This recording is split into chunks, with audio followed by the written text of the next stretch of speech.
Ito bana to bana o ekiwara o ekilini me wuri ogima. Ito bana to bana ekiwara ekilini me wuri ogima. Yawani ne munde bi oro signori. Ito bana to bana ekiwara ekilini me wuri ogima.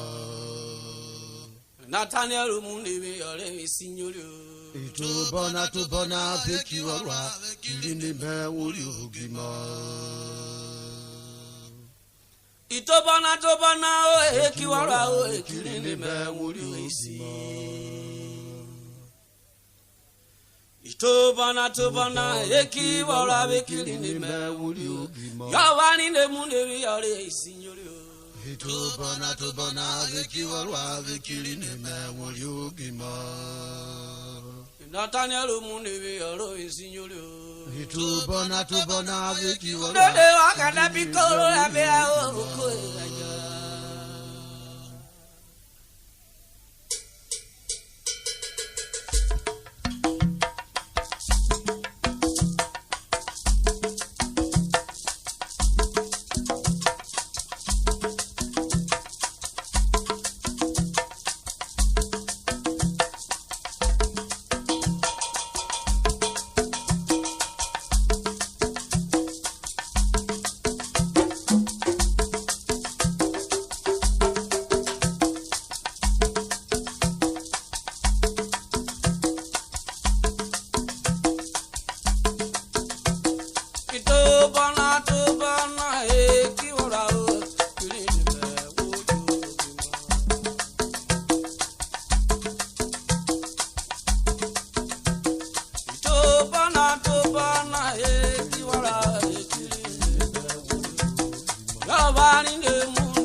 Nathaniel Urhobo tasa. Prince Nathaniel Oruma Urhobo tasa. Urhobo kaili tebe. Bebo mari bishop. Urhobo kaili. Meraki Nigeria. Meraka.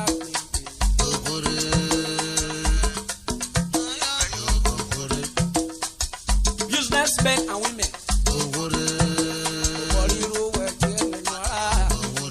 Hey, you are caution them on now. I'm removed. They will be copying in Nigeria. So when we roll,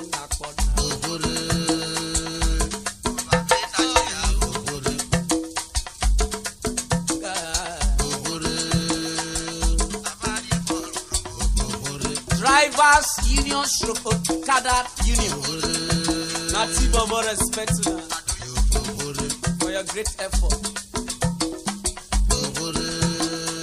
Edo abakia we get there.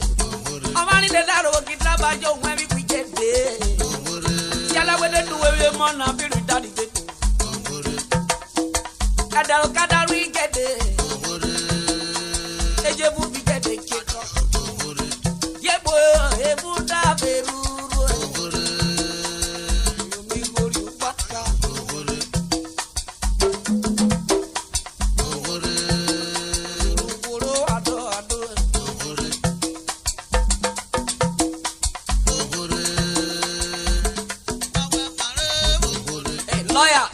I respect all of you. Father, we with lawyer. Yebo telo pekware. O miss agreement you. Ye. Awari ne pari lawyer you. Awari ne pari lawyer ya salama.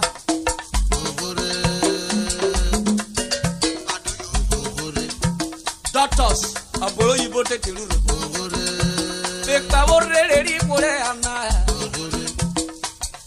C'est l'ensemble, vous bien.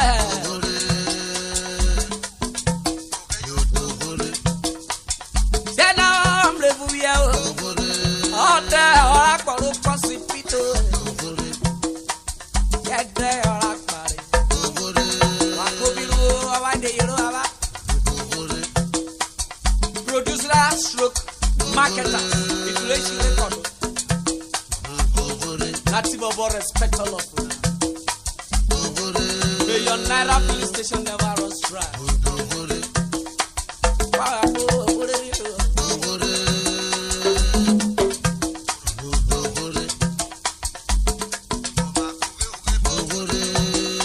My co-musicians, orators,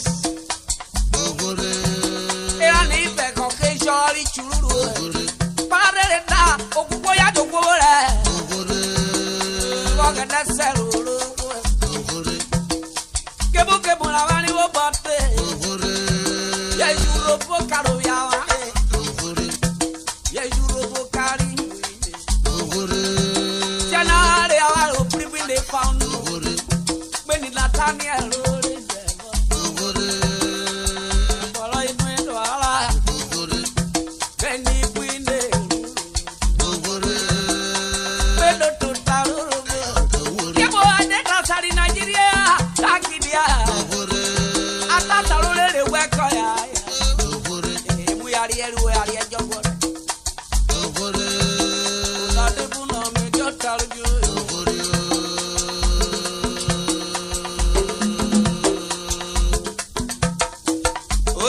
Doctor Kurbe, Amuvi Agbara, Ekoyawa, Kabotu Beweye, Atabatu. I want to respect National Union of Petroleum and Natural Gas Workers, PTD, Wari Unit,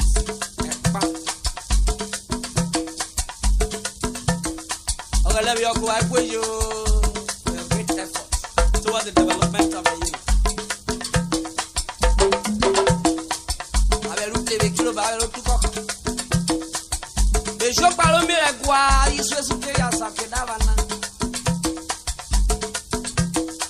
The time of Comrade Matthias, the current chairman of PLTD, Nupeng and his executives, it was his administration of Comrade Matthias.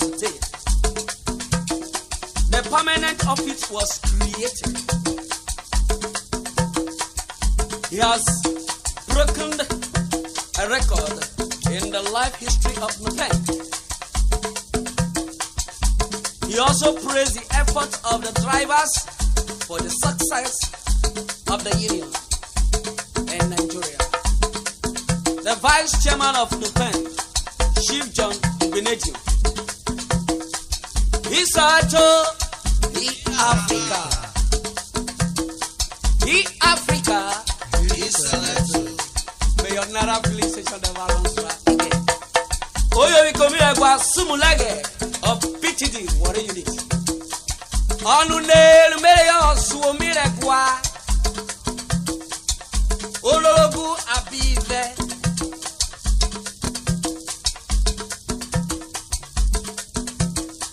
Engineer Joe Orode Omene. Ye Yorofo worldwide. The Owe of Barbara Kakido. President General Mosoga Development Union. Itayoye Mrs. Caroline Omene. Royal Ivory Federal Ministry of Education. Abuja Ebomam.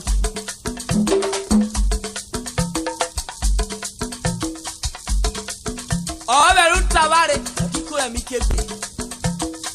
Oyo ikawe boru awe ye me unu oboso na wori go reri itanoda. Obora beru Taware na woderu ro besiri ku owo ka pe ye. Baba remembrance.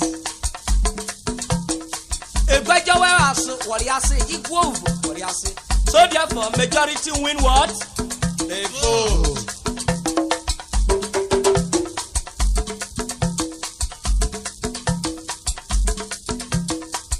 Majority win the vote.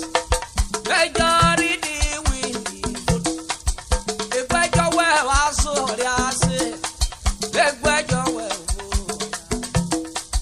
majority win the vote. What I say. Majority win the vote.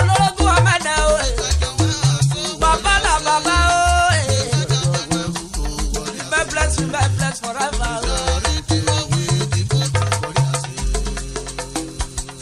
Majority win the vote. Majority win. If I go well, I saw what I say. If I go well, what I say. Majority win the vote. Majority win the vote. What you do the way? When you love it, I love it.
President General Mosoga. Majority win the vote. What I say. Eddie, I will government. Majority win the vote. What I say. Member Governing Council, College of Education. Majority win the vote. What I say. Member Interim Management Committee, Governing Council of the State. Polytechnics. Ogwashuku, Ozora Ete Progara, and College of Physical Education. Ambassador. Majority will be good. What I say. Asaba, what you do, Urhobo, Rabeka. Yabu, I said, what you are, Baba, Baba, Obuni, Babu, majority will be good. What I say. Okay, majority will be good.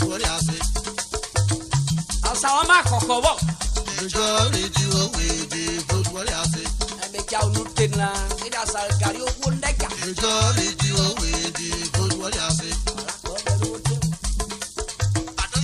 Majority we the vote what you say. Chairman Chief Executive. Majority we the vote what you say. Paragon Group of Company Nigeria Limited. Majority we the vote what you say. A building contractor with a different. Great Majority oh, wallahi. vote what you say. I'm about to speak. I will send them. Hey, yeah. Majority we the vote what you say.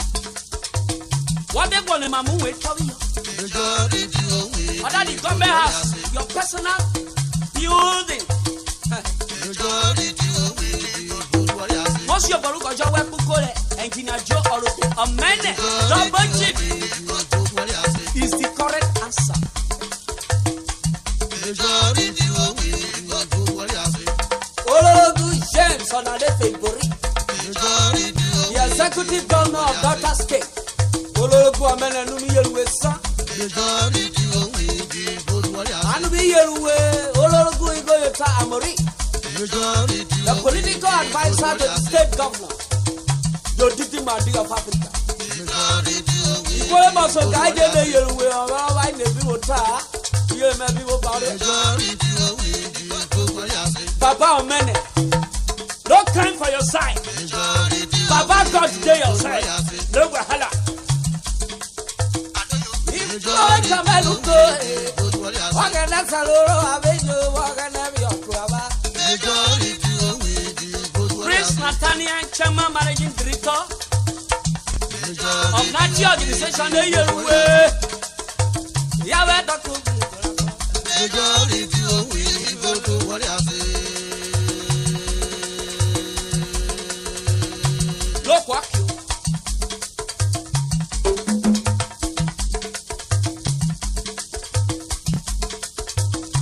Area Kotasa, very correct. Bikura, Okeorerhina.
What you say? Number your part. Now, I get them.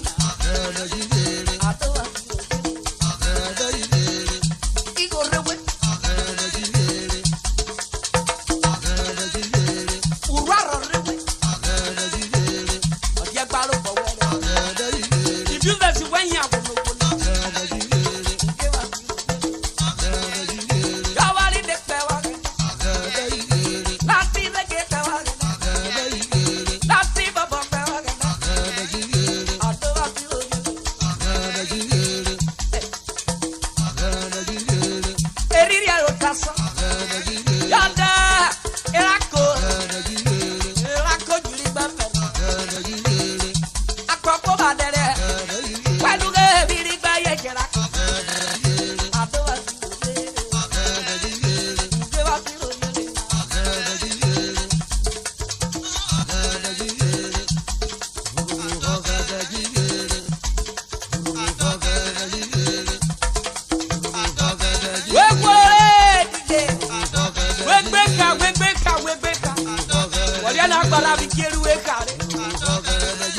No, let it sing. See the way body the sweet. See the way body the sweet.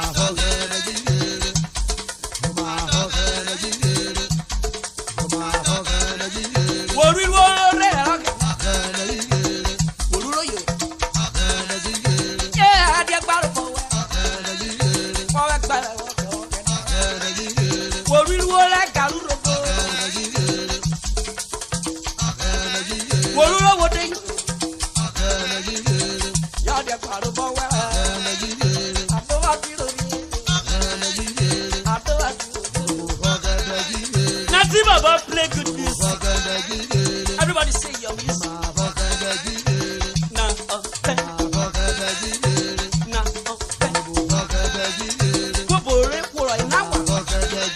And that's what I need. Not be my power. When they break, I begin to thank my children. Who make me walk the who make me Allah.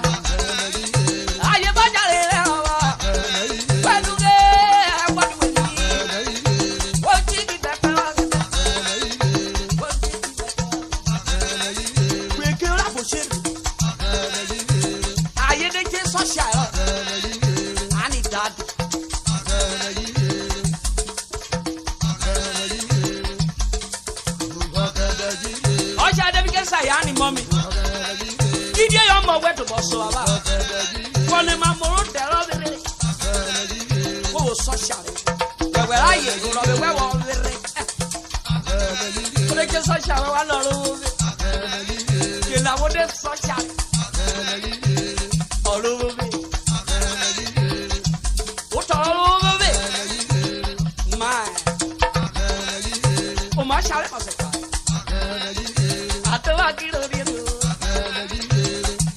for the Mario.